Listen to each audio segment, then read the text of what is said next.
अस्सलाम वालेकुम। मैं हूं फैसल तारिड़। जनरल रिटायर्ड कमर जावेद बाजवा और जनरल रिटायर्ड फैज हमीद को नोटिस जी जारी हो चुके हैं। इस्लामाबाद हाई कोर्ट के अंदर बड़ा केस लग चुका है। पाकिस्तानी एस्टैब्लिशमेंट को अब तक का सबसे बड़ा झटका लगा है। पकाई देग और बना बनाया प्लान किस तरह से फ्लॉप हुआ है, इस हवाले से बात करेंगे। और आज अडयाला जेल के अंदर साइफर केस की समाअत हुई है। खान की जानब से जज अबुल हसनात जुल्करनैन की किस तरह से बैंड बजाई गई है, इस हवाले से भी बात करेंगे। प्रैक्टिस एंड प्रोसीजर केस की भी आज टीवी पर समाअत चल रही है, उसके अंदर काजी फाइजा किस तरह क्लीन बोल्ड हुए हैं। दीगर भी खबरें हैं जो आपके सामने रखनी है। सबसे पहले जी, जब भी कोई जर्नैल रिटायर होता है तो उसके बाद वो अगले 2 साल तक ना वो पॉलिटिक्स में हिस्सा ले सकता है, ना टीवी पर आ सकता है, ना कोई सियासी बयान दे सकता है। लेकिन जनरल बाजवा के खिलाफ जिस तरह से तनकीद हो रही थी और जिस तरह से इमरान खान और पीटीआई ने एक महाज खोला हुआ था बाजवा के खिलाफ और ऑपरेशन रजीम चेंज, ये सारे मामला थे।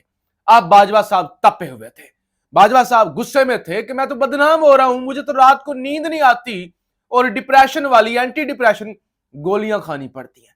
तो बाजवा साहब ने कभी सहाफी जावेद चौधरी, वो जो सांडे का तेल बेचते हैं, जो हकीम हैं, हकीम और पता नहीं सहाफी हैं या क्या है, जावेद चौधरी से कॉलम लिखवाए। और उसके बाद शायद मेतला ने मुलाकात की और 3 कॉलम शायद मेतला ने लिखे। मंसूर अली खान को इंटरव्यूज दिए गए, वो इंटरव्यूज तो नहीं लेकिन पैगामात भेज के बड़े बड़े व्लॉग्स करवाए गए। ये सारा मामला था जो खिलाफ कानून था, खिलाफ आइन था। इसको लेकर जनाब इस्लामाबाद हाई कोर्ट से रजू किया गया आतिफ अली नामी शायरी की जानब से और कहा गया कि FIA मुकदमा दर्ज करे। अब बार बार कहा गया कि FIA मुकदमा दर्ज करे। आम शायरियों को तो उसी वक्त पकड़ लेते, एक ट्वीट पर पकड़ लेते हैं आम लोगों को और जेलों के अंदर घसीटते हैं। और वो औरतें भी, वो सनम जावेद, तैयबा राजा, आलिया हमजा और खतीजा शाह आज तक जेलों में है। और आज उनके बारे में कहा गया कि फास्ट ट्रायल चलाया जाएगा उनके खिलाफ और महीने 1.5 महीने के अंदर उनको सजा सुनाई जाएगी। तो लिहाजा एक आम शहरी, उसकी जिंदगी तो जहन्नुम बनी हुई है। ये जो करते फिरे, कोई रिटायर होता है जाके सऊदी अरब मुलाजमत ले लेता है, कोई ऑस्ट्रेलिया के अंदर जाके जजीरे खरीद लेता है, कोई आके कॉलम लिखवाना शुरू कर देता है, कोई कुछ करता है, कोई कुछ करता है। क्या तमाशा बना हुआ है। तो बार बार FIA को कहा गया, FIA के कान पर जूं तक नहीं रेंगी। ताकतवरों को हाथ डालना कोई आसान काम तो नहीं है। लिहाजा बार बार रजू किया गया इस्लामाबाद हाई कोर्ट से। और अब इस्लामाबाद हाई कोर्ट के चीफ जस्टिस आमर फारूक ने नोटिस जारी कर दिए हैं जनरल रिटायर्ड बाजवा को और lieutenant general retired Faiz Hamid को। और इसके अलावा सहाफी, नमा, हकीम, जावेद चौधरी, शायद मेतला, पैमरा और दीगर फ्रीकैन को जी नोटिस जारी कर दिए गए। इसके अलावा जी आज साइफर केस की समाअत हुई अडयाला जेल रावलपिंडी के अंदर। जज अबुल हसनात जुल्करनैन साहब ने अपना बैग बस्ता उठाया, सुबह सुबह वह पहुंच गए अडयाला जेल। अब खान को जब वहां पर लाया गया तो खान वकला के मुताबिक, वकील शेर अफजल मरवत के मुताबिक एक पिंजरे के अंदर बंद किया गया था। शाह महमूद कुरैशी को और साबिक वजीर आजम को एक पिंजरे के अंदर बंद किया गया था, जाली के अंदर बंद करके लाया गया। वकला ने एहतजाज किया कि यह क्या ड्रामा है, यह क्या तमाशा है कि आप एक साबिक वजीर आजम, 2 दफा रहने वाले वजीर खारजा साबिक सीनियर सियासतदान शाह महमूद कुरैशी के साथ आप क्या कर रहे हैं, इस तरह नहीं चलेगा। तो लिहाजा फिर जनाब उनको उस पिंजरे से निकाला गया और कहा गया कि 17 अक्टूबर को इमरान खान और शाह महमूद कुरैशी के खिलाफ फर्दे जुर्म आयद होगी। जराए बताते हैं खान ने उस जो खान को जो कॉपी दी गई है कि आप पर ये इल्जामात हैं, चालान की जो कॉपी दी गई है उस पर सिग्नेचर करने से खान ने इनकार कर दिया और वकला ने भी वो कॉपी रिसीव करने से इनकार कर दिया। वकला ने कहा अभी ये मामला पेंडिंग है इस्लामाबाद हाई कोर्ट के अंदर, लिहाजा जब तक उस हवाले से कोई फैसला नहीं आ जाता तो हम इस केस की पैरवी नहीं करेंगे। जराए ये बताते हैं कि इमरान खान का आज BP हाई था। BP हाई से मुराद इमरान खान गुस्से में थे। इमरान खान ने जज ابو الحسنات ज़ुल्करनैन को कहा, मैं आपसे कोई रिलीफ नहीं मांग रहा, ना मैं आपको कोई सहूलियात मांग रहा हूं, मुझे कम से कम वर्जिश करने की, एक्सरसाइज करने की या वॉक करने की तो इजाजत दी जाए। मुझे पिंजरे में बंद करके रखा हुआ है, मैं कोई सहूलियात नहीं मांग रहा कि मुझे बेड दिया जाए, मुझे ये दिया जाए, मुझे ये दिया जाए। मैं कहता हूं कि मुझे चलने की, मुझे एक्सरसाइज करने की तो इजाजत दी जाए। अब कुछ और भी जराए बताते हैं, लेकिन यह कंफर्म नहीं हो सका। अब जैसे ही वकला इस हवाले से मजीद बात करेंगे तो पता चलेगा। जज ने कहा, आप अपनी सफाई में कुछ कहना चाहते हैं। इमरान खान ने कहा, जो अदालत खुद जेल में कैद है वो मुझे क्या इंसाफ देगी? उसने मुझे क्या इंसाफ देना है जो जेल में चल के आ गई है, जो खुद कैद है। जज ने कहा, आपको मुझ पर एतमाद है? इमरान खान ने कहा, मेरा अब सारी अदलिया से एतबार खत्म हो चुका है, मेरा अब सारी अदलिया से एतबार खत्म हो चुका है। इमरान खान ने साइफर केस के चालान पर दस्तखत करने से इनकार कर दिया।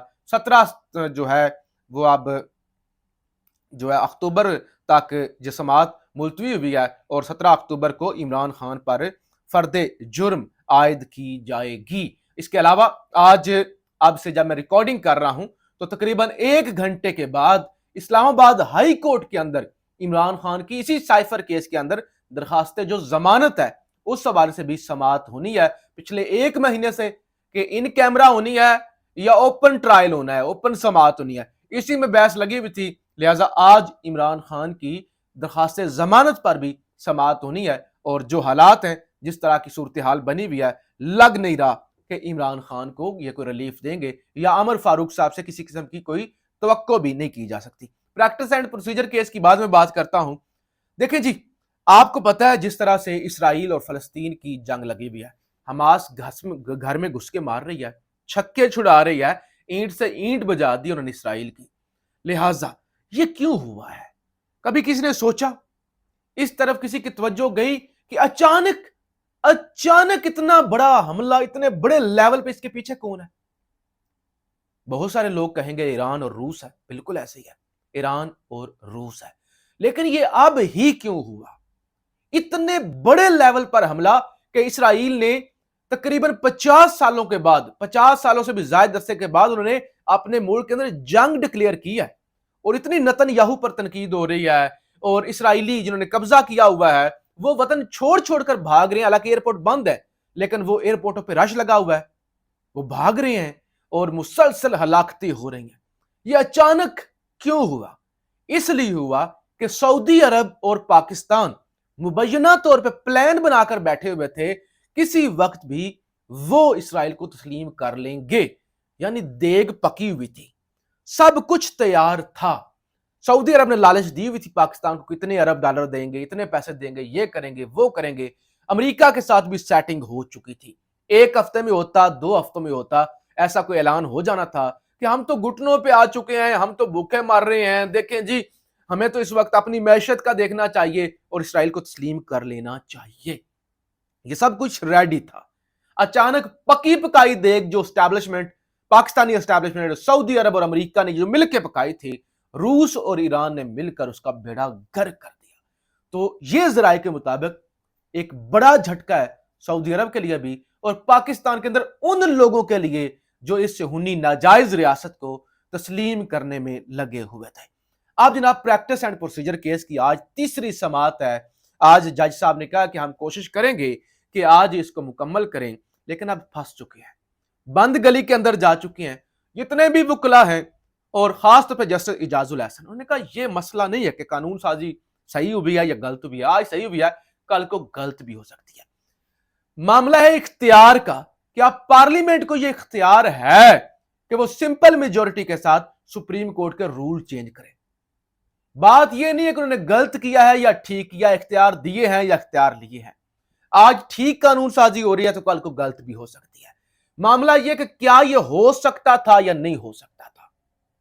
अब कोई बंदा कहे कि मैंने 14 घंटे का रोजा रखना है और वो कहे कि चलो मैं 8 घंटे का रोजा सुबह 4 से लेकर अगले टाइम तक रख लेता हूं, बीच में कुछ खा लेता हूं और फिर 6 घंटे का रोजा मुकम्मल कर लेता हूं, क्या ऐसे रोजा हो जाता है?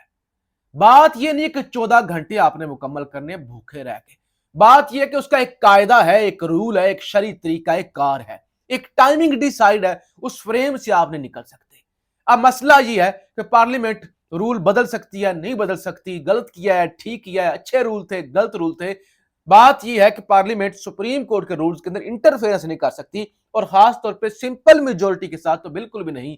आइन के अंदर तरमीम करनी पड़ती है, और आइन के अंदर तरमीम के लिए 2/3 मेजोरिटी चाहिए। तो इसीलिए आज क्लीन बोल्ड किया है जो है जस्टिस इजाजुल एहसन साहब ने। उन्होंने कहा अगर पार्लियामेंट के लिए दरवाजा खोल देते हैं कि वो सुप्रीम कोर्ट के हर मामले में मुदाखलत करेगी, एक बार दरवाजा खुल गया तो इसका कोई सिरा नहीं होगा। कानून साजी अच्छी या बुरी भी हो सकती है, ये नहीं हो सकता कि कानून साजी दुरुस्त है तो ठीक है, या वरना इसको करारदम करार दें। आइन इस तरह से नहीं चल सकता। माजी को देखें, एक शख्स आता है और पार्लियामेंट को रबर स्टैंप ना कर देता है, chief justice of Pakistan. America में ये सब नहीं होता। हमारा माजी बहुत सीधा है। सुप्रीम कोर्ट बार खुद तो दरखास्त लेकर नहीं आई, और आज आबद जुबैरी साहब ने यह भी कहा कि हमने क्या दरखास्त लेके आनी थी, वो जो हम दरखास्त लेके आए हैं 90 दिन के अंदर इलेक्शन करवाने वाली, वो तो आपने लगाई नहीं। आईनी मामला है ना, उसको तो आपने लिफ्ट नहीं कराई। तो काजी फायजा साहब ने कहा इस मामले से निकलते हैं तो वो दरखास्त भी लगा लेते हैं। और फिर जो है आज तल्ख कलामी भी हुई। काजी फायजा साहब ने अटॉर्नी जनरल को बुला लिया। इम्तियाज सदीकी साहब ने कहा आपने पहले मुझे सुनना था। उन्होंने कहा आपके इस रवैये की वजह से ख्वाजा तारक रहीम साहब आज नहीं आए, आप ये गलत कर रहे हैं। आप जो है ना डिक्टेटर एक किस्म के बने हुए, आप अपनी मर्जी के फैसले और अपनी मर्जी से इसको चलाना चाहते हैं, ऐसे ना करें, मुझे दलाइल देने दे। बहरल उनको दलाइल नहीं देने दिए गए। तो बहरल मुख्तसर ये काजी फायजा साहब ने जो फुल कोर्ट बुलाया, और उनको ये था कि अब बंदियाल जा चुका है, सब कुछ मैं से चुटकी बजाऊंगा, जो चाहूंगा कर लूंगा, मैं एक फैसला दे चुका हूं, अब ये गलत किया था, मैंने ठीक किया था, अब मेरी ईगो का मसला है, अब मैंने इसको बहाल रखना है, ये जो प्रैक्टिस एंड प्रोसीजर केस है किसी तरह से भी इसके हक में फैसला आना है। तो वो जो एक ये ख्वाहिश थी ना, या कोशिश थी, इस बंद गली के अंदर बुरी तरह काजी फायजा साहब फंस चुके हैं, ताकतवर हल्के भी फंस चुके हैं। और अब पूरा मुल्क ही, आप मुख्तसर ये कि पूरा मुल्क और कौम, अदारे, एस्टैब्लिशमेंट, अदालतें, आइन, कानून, सब कुछ ही बंद गली में इस वक्त बड़ा हुआ है। बहरहाल देखते हैं जी खान को जमानत आज मिलती है, नहीं मिलती। पाकिस्तान जिंदाबाद।